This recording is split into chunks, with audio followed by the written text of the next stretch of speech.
Խոսքս վերաբերում է այս օրերին մեկ այլ լարվածության, բացի սահմանը, որը շատ կարևոր է բոլորիս համար, գյուղատնտեսության ոլորտին վերաբերող, այլ շեշտվում է ամենուրեք, որ կա գյուղատնտեսական մթերքների, գյուղատնտեսական արտադրանքի աճի տեմպերը ավելացել են, առկա են աճի տեմպերը, սակայն այս օրերին նաև կա լարվածություն կապված մթերումների հետ։ Ես չեմ ուզում շեշտել,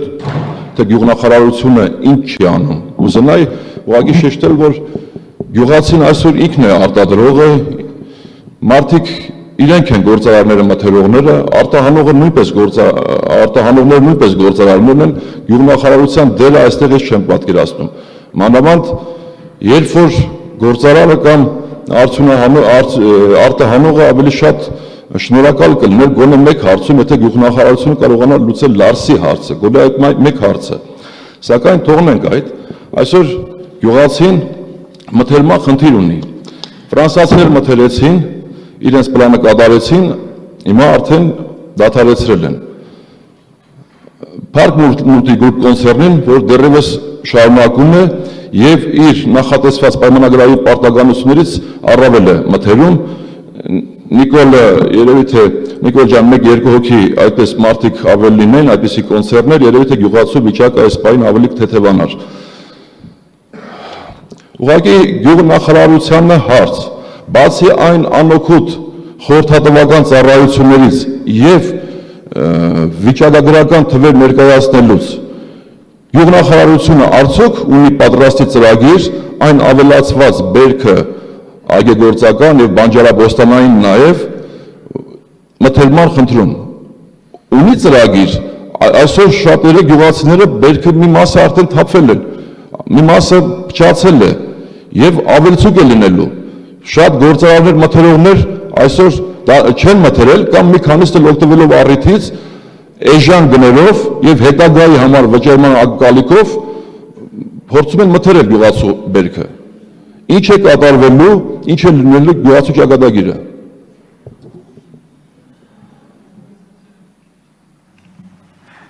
Հարցին կպատասխանի գյուղատնտեսության նախարար Սերգո Կարապետյանը։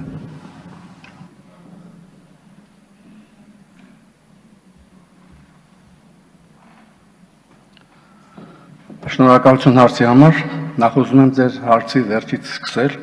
դուք սխալ պատկերացում ունեք ընդհանրապես վիճակագրական տվյալների վերաբերյալ։ Վիճակագրական տվյալները մեր երկրում ուրեմն ներկայացնում է ազգային վիճակագրական ծառայությունը եւ ոչ թե գյուղատնտեսության նախարարությունը, դա առաջին։ Երկրորդը խորհրդատվական ծառայությունների մասով ամբողջ աշխարհում գոյություն ունի խորհրդատվական ծառայություն եւ այն ծախսերը, որ կատարվում են գյուղատնտեսության ոլորտում, մեծ մասը ուղղվում են եվրոպական երկրներում, Ամերիկայի Միացյալ Նահանգներում եւ շատ երկրներում խորհրդատվական ծառայություններին։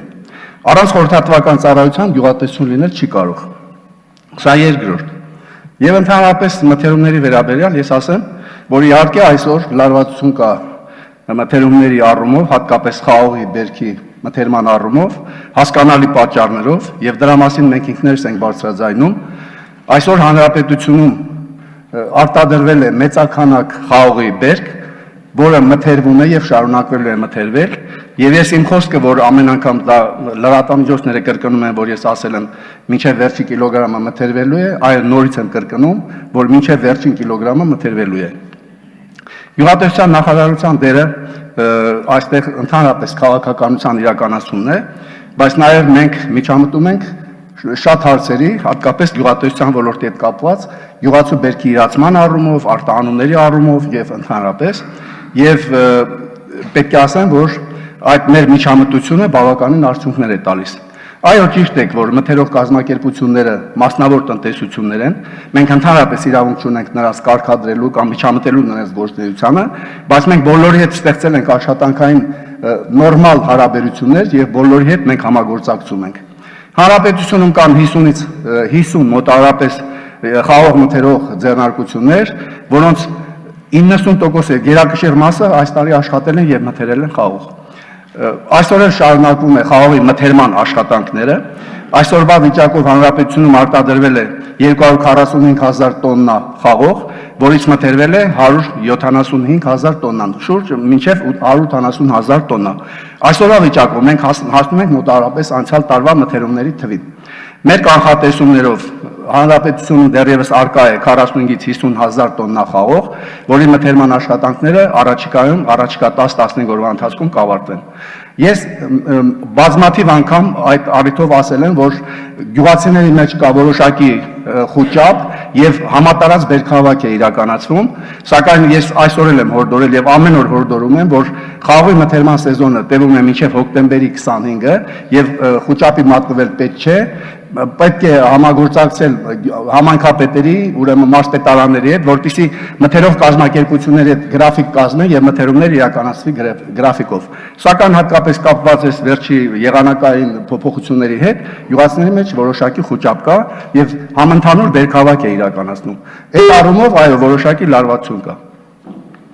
Արձագանքի համար Արայիկ Աղաբաբյան, երրորդ խոսափող։ Ես հիմնականում համաձայն չեմ, նկատի ունենալով, որ եթե հաշվի առնենք նախորդ տարվա բերքատվությունը այս տարվա հետ, գյուղնախարարությունը պարտավոր էր իմանալ, որ ավելի առատ բերք է սպասվելու, նախորդ տարվա կարկուտից, բնական աղետներից այդ պակաս բերքի տարբերությունը այս տարի զգացվելու էր, իմանալ գարնանը արդեն հայտնի էր, գարնան ամառ ամիսներին։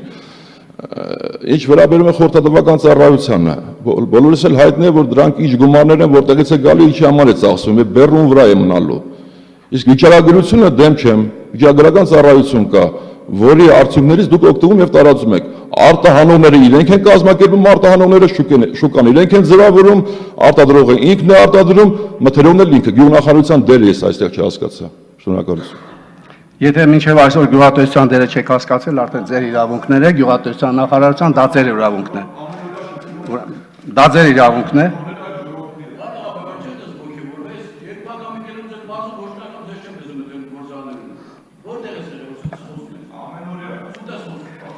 Ուրեմն ես հորդորում եմ, ես հորդորում եմ ձեզ, որքան մտահոգված եք մթերումներով, ես կհորդորեմ ձեզ, որտեղ լինեք ձեր մարզերում, որտեղ դուք ընտրողներ ունեք եւ ձեր ընտրողների շրջապատում նաեւ օգնեք մեզ կազմակերպենք մթերման աշխատանքները։ Միայն ամբիոնից խոսալը քիչ է եւ պոպուլիզմով եք զբաղվում դուք, կարող եմ ասել, բերեք մեզ օգնեք, կանգնեք մեր կողմ, որտեղ սա համընդհանուր խնդիր է, միայն մեր խնդիրը չէ, միասնական ուժերով այդ խնդրին լուծում տանք։